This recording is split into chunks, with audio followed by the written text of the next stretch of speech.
Critical midterm elections just weeks away in the United States. What's on the minds of voters in the race for control of Congress? Hi everyone, I'm Sean Caleb, sitting in for Anand Naidu, and this is The Heat.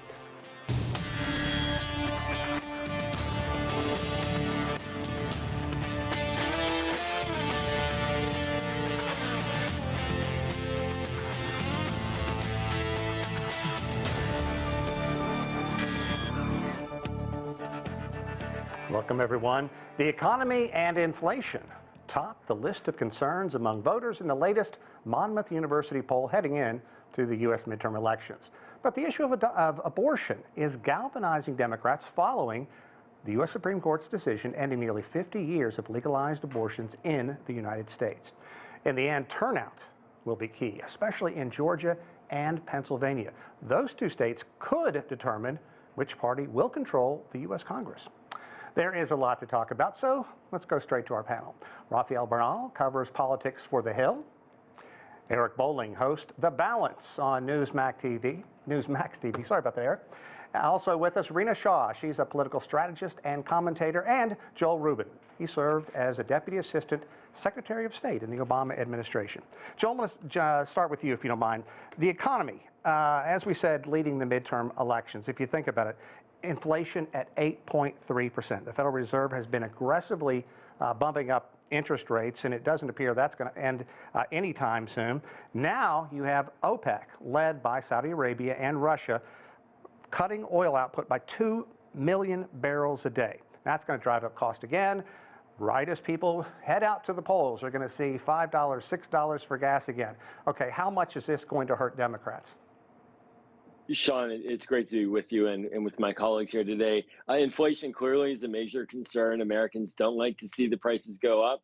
I certainly don't as well. But we're seeing an economy with 10 million jobs now created under President Biden that is strong and that is basically meeting the needs of the consumers. The problem here is that we have this dynamic with the inflation where we're looking at Saudi Arabia colluding with Russia to raise our gas prices right before an election. And there's no doubt that this is intended to try to harm and depress turnout. But the other issues are going to come out, as you discussed, being women's freedom and the right to choose their own path for how they want to live and the control over their bodies, as well as to questions about democracy, which are really motivating Democratic voters right now.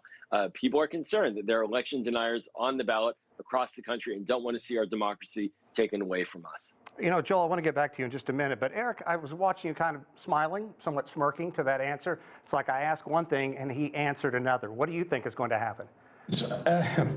The weakness of the Joe Biden presidency, the fact that the Biden administration has to pay homage to the green, I would call it the green thug terrorists that are controlling Joe Biden right now, is a gift to the Republican Party, the gift that keeps on giving. Saudi Arabia, the Biden White House sent a memo that they leaked to CNN, sent a memo to the Treasury Department, U.S. Treasury, suggesting that they were going to play hardball with OPEC if they raised production, drop production at all. Mm-hmm. And instead of dropping production 1 million, which they were talking about and the Biden administration was trying to stop, they dropped 2 million. It's a sticking a Saudi Arabian sword right in the back of Joe Biden, the Democrat Party. They just crushed any hope for a last minute pulling out a victory by the Democrats in the Senate, I believe, too. I think it's going to be a very strong red wave. Here's why.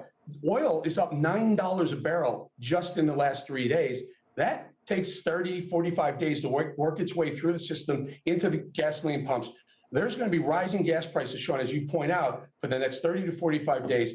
These voters, these moms in suburban Pennsylvania and suburban Arizona are going to go and vote for Oz, Masters, Bud in North Carolina. It's a red wave in the House. It will be a Republican Senate as well. Okay, Rina, I want to bring you in. Yeah. Let's pick up on a couple of things. He used the word green terrorists. I think there are a lot of moms in suburban Pennsylvania and suburban Georgia who do greatly support getting away from fossil fuels and getting into renewable energy. And he also brought up the abortion issue. What do you think that is going to do to this, to women out there, especially going to the polls, and Democrats? Do you think indeed we could see that be the thing that kind of turns the tide? Well, here we sit, a month away from Election Day. And normally midterm elections, look, let's be honest, American women don't fully show up the way we expect that most Americans should show up in the midterms. But I think this one is different. Look, every election is based on emotion. This one is the most emotional one in quite some time, if you ask me, midterms wise. Number one, we've got so many issues that are front of mind, the economy being top of them. And we tend to punish the person who's occupying the Oval Office when the economy is not doing well. We conflate the success of the American presidency with that of the economy. Wrongly so, but again, we do it as Americans. Now, as a fellow suburban mom that you alluded to there, I got to be honest with you. Environment matters to me. Sustainability matters to me. I'm somebody that has voted Republican since the age of 18, although I did not do that this past midterms, nor did I do that in the presidential. I'm not an anomaly, I think. I think there's a growing, and there's data to back this up. I'm a growing segment of the American electorate, independent voters, and particularly in swing states. So you talk to the moms and you wonder, is abortion top of mind for them? Especially when we sort of put that veil of reproductive freedom on it. How do they feel about it? But it's the economy. It's the economy. Rina, when you voted the last two times, gasoline was under $2 a gallon last time and under $2.50 a gallon the time before, presidential and then midterms last time. You have a president now, because of his energy policy or lack thereof, has driven the price of energy and everything else, food, right, skyrocketing to 42-year highs. Jimmy Carter got thrown out of office for the exact same thing that these people get thrown out. That's misplaced. Hang on, but please let me finish. Okay, Jill, go ahead and jump in. Yeah, no economist says that somehow Joe Biden, because the Saudis are deciding to spike oil right now, is responsible for inflation. There was a thing called the pandemic, which backed up global trade significantly, and we're recovering from that. By the way, I do remember Donald Trump going to Saudi Arabia many times, grabbing the orb, and now what's the policy? Hang on. We were fully self-sufficient on our own energy under Donald Trump. Fully. We imported no barrels from Saudi Arabia under Trump. Why not go back to that? Okay, I'm going to move on. Rafael, you've been sitting there very quietly. I've been watching the reactions to various people. You've been covering politics for The Hill. It's a great publication. It's one that's on my daily diet of reading things. I want to talk to you about this latest poll that came out among Monmouth University, showing 47% of voters prefer Republicans in Congress right now, 44% Democrats. That's a gain of 4% for the GOP since August, and that really goes against other trends. We heard Rina talk earlier about how in midterm elections, quite often it is the incumbent that is punished the most. What are you looking at? What are you going to be watching here in this important last few weeks? So one thing that I think isn't getting enough attention, you have mentioned, and rightly so, Pennsylvania, Georgia, I think Wisconsin, a little bit of Florida races, but those are probably already decided. Two states that are not getting enough attention are Arizona and Nevada. You have critical Senate races. The Arizona Senate race seems to be pretty safe for Democratic Senator Mark Kelly. The Nevada race is wide open, and you have Catherine Cortez Masto facing Adam Laxalt, who's an election truther or election denier, depending on what side you look at it from. So you have very big extremes. And let's remember, the one thing I'm really looking at this election is, I know it's not going to be a wave, not because I know what the American people are feeling, not because I've read one poll or the other, but because so few elections are competitive. Partly because of redistricting, partly because of the Senate schedule. It just works out that way. But at most, one party or another, if there is a so-called wave, will get 56 Senate seats. No party is in any position to get a 60-plus majority, and we're talking about 25 to 30 House seats that are contested. So it's really, we are not going to see large majorities in either chamber by either party in the next Congress. So it's going to be a difficult Congress to manage. And Joel, we're also so polarized as a nation, and he accurately points out a lot of people have already decided who they're going to vote for and how these races are going to shape up. Kind of put that into perspective for me. Yeah, we're very much polarized right now in the United States. And what we're looking at are very narrow races. The redistricting Fortunately, in the past year, sort of balanced out what had been a biased district map for Republicans, where typically Republicans would Democrats would get 8 to 10 million more votes nationally and still lose the House of Representatives. That's now narrowed, but that also means many more competitive races as well, and a lot of purple districts up for grabs. This Pennsylvania race is tightening. And so the independent swing voters, the suburban voters, as we like to talk about it, they're key. And that's why Democrats, we don't want to see abortion rights taken away. I'm going to put that straight up. It's a horrific decision to strip half of the population of their rights that they've had for 50 years. But what that is doing is it is mobilizing voters in that independent lane to understand that if they vote Republican, they're voting for an extremist policy to outlaw abortion, outlaw women's freedom. And that's the kind of messaging that Democrats are looking to try to get these narrow margins, but it is very close indeed. Okay, Eric and Rina, I want to get you two to weigh on this. The abortion issue is clearly very important to many voters. I think there are 14 states now where abortions are basically banned. And according to a Pew Research study, a majority of voters say the abortion issue is going to be very important to them as they head to the polls in November. Among Democrats, that number has jumped to 71% from 46%. Eric, you talked about this being a good election time for Republicans. Clearly, this is going to weigh them down. Yeah, I think the Democrats were handed a golden goose when Lindsey Graham decided to propose a national abortion ban bill. I don't know what he was thinking. It's not a popular topic. It's something it's a third rail for Republicans. Personally, I'm a libertarian, as you know. I think all people should have a choice to live their lifestyle and do what they want with their bodies. I'm pro-choice. As a conservative, I want to see conservative lawmakers. I think that really kind of hurt them. And again, there was an opportunity. There's a window where the Democrats could have taken that issue and run with it right to the election. And unfortunately, the Biden administration wasn't smart enough to do something to keep the price of oil and gas down. And I think because they have no energy policy, I'll beg to differ with anyone on this panel. They have no energy policy. They hope and try and take credit when gas prices come down from record highs, but there's I saw a stat that under President Obama, a Democrat, there were 60 leases at this point in his presidency, 60 leases signed over to private companies to drill. There have been 6 under Biden. And let's not forget, he is broadcast to the whole industry. I'm not for fossil fuels. I'll take that industry down. Who in their right mind? Yeah, Eric, but let's get back on the abortion topic. We'll talk more about energy in just a bit. Rina, your thoughts on the abortion issue. You did touch upon it earlier, but I want to give you a chance to talk a bit more about this. You talked about women don't come to the polls as often as a lot of supporters would like to see them. Is that going to change this time? I've seen a lot of chatter on social media about that. Well, I want to clarify the women don't come to the polls in the midterms the way they ought to, but I think that's going to change. This could be the election where we see that real change because it seems like there's been an awakening. And look, I'm a millennial American woman. I've got 3 kids under the age of 6. I am that woman that's going to the grocery store right now and having sticker shock.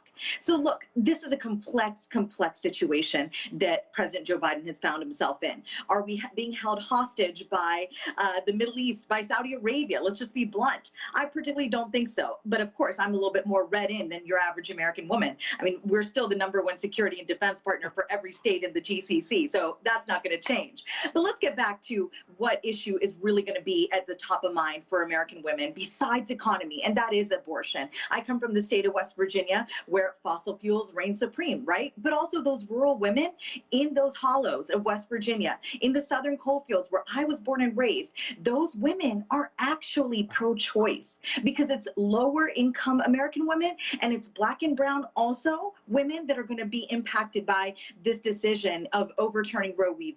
Wade. And I think let's just be frank about it.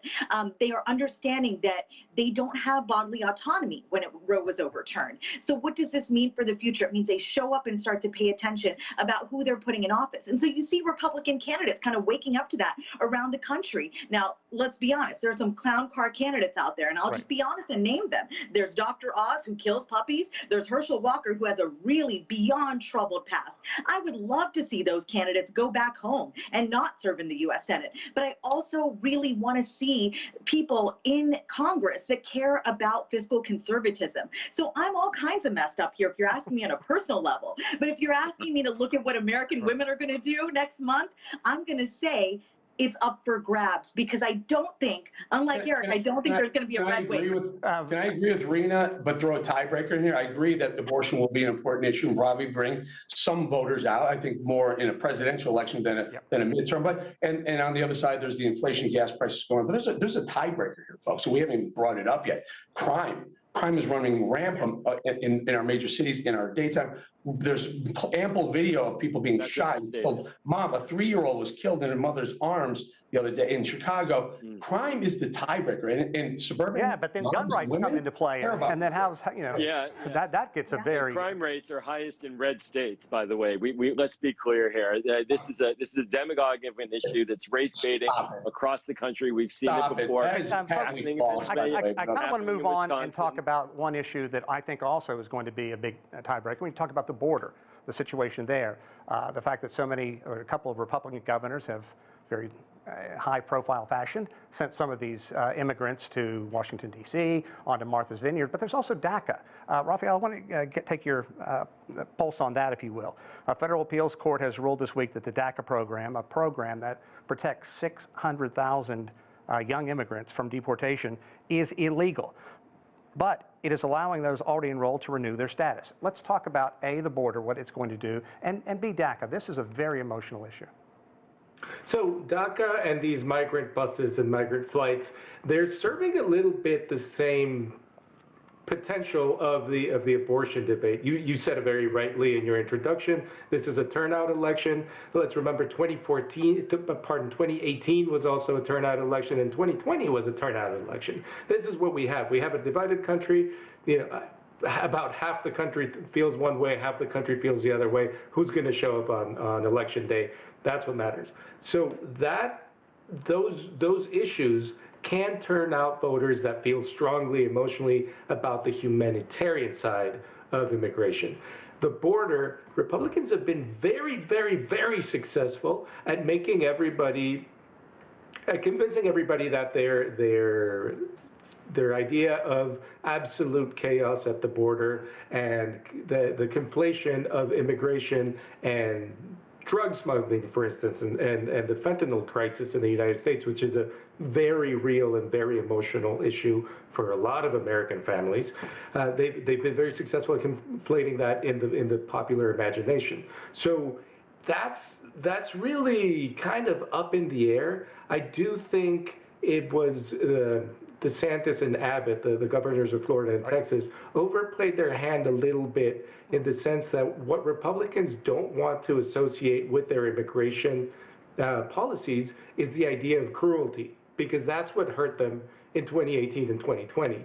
And that's why they couldn't talk about immigration as much as they could in 2016. People realized that family separations were more than they were willing to accept their government doing, and it hurt Republicans. So they may have overplayed their hand, but I think, we just don't know. We won't know till the election comes in.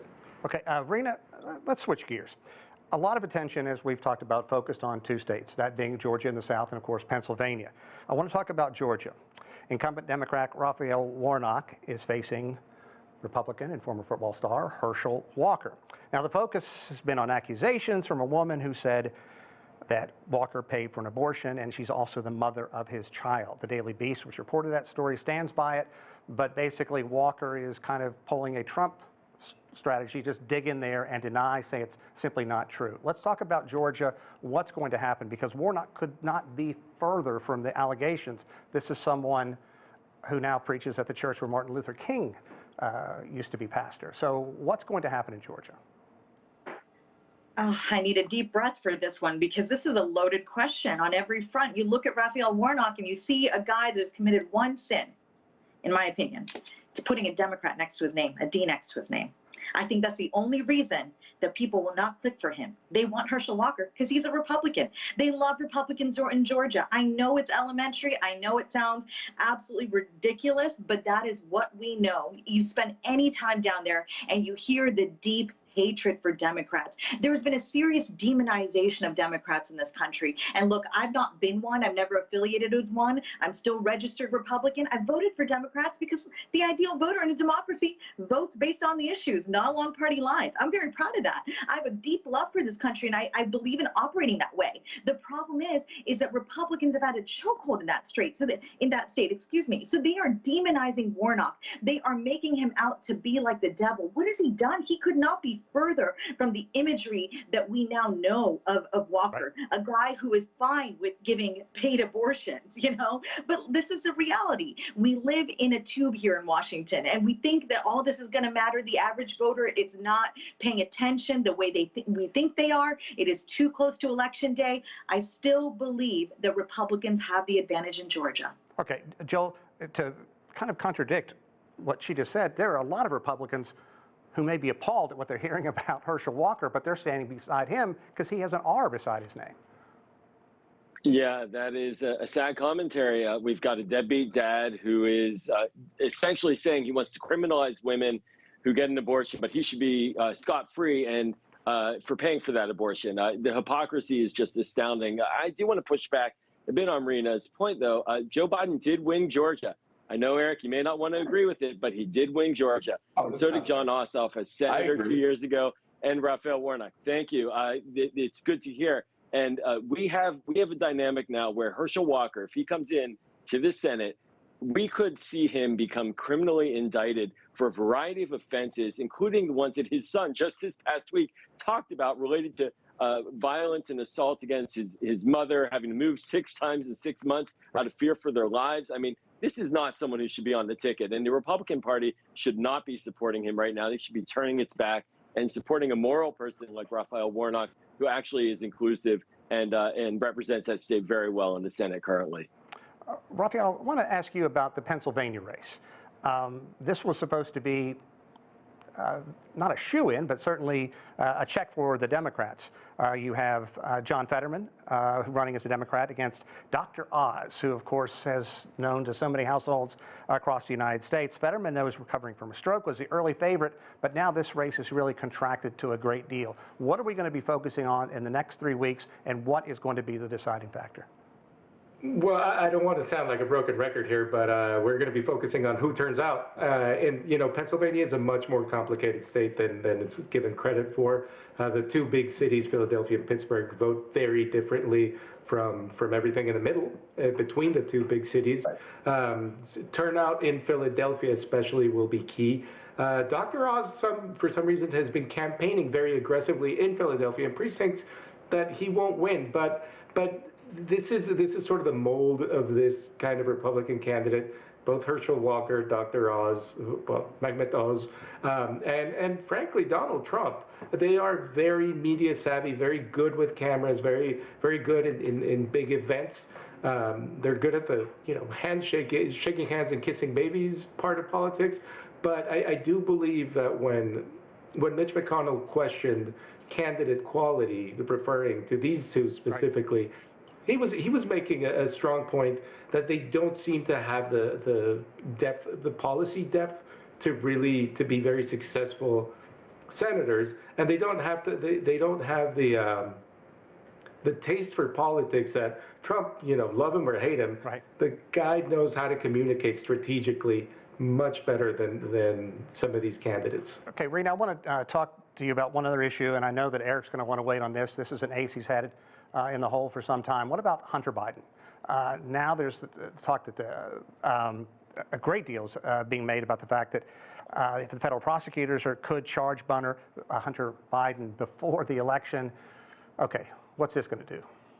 Can I just be honest with you tonight and tell you, I believe in the rule of law. And I might have been wrong in the past and said Hunter Biden is a nothing burger. The story is ridiculous. But tonight, I'm a pro-democracy voter, and that's where I want to be honest, is that I have opposed President Trump from the minute he came down that golden escalator. I was one of those concerned about his quality as a candidate, and I do that about everyone. The minute I see something glaring, I am concerned. But I am not sure that we were ever very fair about the Biden family. And that is not meant to be a loaded statement saying, my gosh, there's guilt there, Right. and that President Biden is a guy who's covering up for his son. No. Let's not take it that far. Let's just apply the rule of law. If there's credible evidence that Hunter Biden has broken any law, like any private citizen, he should be investigated. And that, I realize how troubling that is for a lot of pro-democracy voters, those who are anti-Trump, never Trump like me, right? But we have to be a country of laws and apply it equally across the board. And that applies to presidents and their families when they're in office, and especially when they're out. Okay, and Eric, to be clear, Biden could be charged with tax crimes and making false statements. Your thoughts on all of this? I'll put it this way. I'm glad to hear Rina say that. Although I think this is a shiny object flailing over here. The things that he's done in his life may include talking to his father, the current vice president, using that office to get a Ukrainian investigator thrown out, waving a check for $1 billion to Ukraine. I mean, there's so many things that he could be charged with, and they go after him for potential tax evasion statements about he made regarding getting a gun. I mean, it's incredible. It's like if I got drunk, drove my car, ran over, killed 5 high school kids, and the cop pulls me over and says, I'm going to get you for a seatbelt, and then lets me go. That's what I think is going on here. The FBI could go hard, the CIA could go hard into the ties between Hunter Biden, who's done so many nefarious things, so many, and does it tie back to the highest office in the land, and certainly one of the highest in the world? Joel, you have 1 minute, Joel. I'll give you the final word on this. Just to add, though, this is a Trump-appointed prosecutor, so there's no fix in, and he may be basically getting charged for what he may be guilty of, and that may just be it. I know that facts are hard to accept in this case, but if Hunter Biden is getting charged with tax evasion or lying on a form about guns, maybe that's what it is, actually. There may not be anything else there, but you can keep on pushing out the false narrative about connecting to his father all you want. And you can keep denying the narrative that I'm not even pushing. Go ahead. It's a Trump-appointed prosecutor. It sounds like a Trump family indictment anyways, taxes and lying on forms. Interesting. Well, I want to thank our panel. This has been very enlightening, and we didn't ask one question about Trump. He came up, but I'm sure we'll talk about that again. And Rina, big shout out to you. I'm also from West Virginia. My grandfather was a coal miner in McDowell County, so I can understand exactly what you're going with. But thank you all. And that's it for this edition of The Heat. I'm Sean Caleb's in Washington, D.C. Thanks to our panel once again, and of course, thanks to you for watching.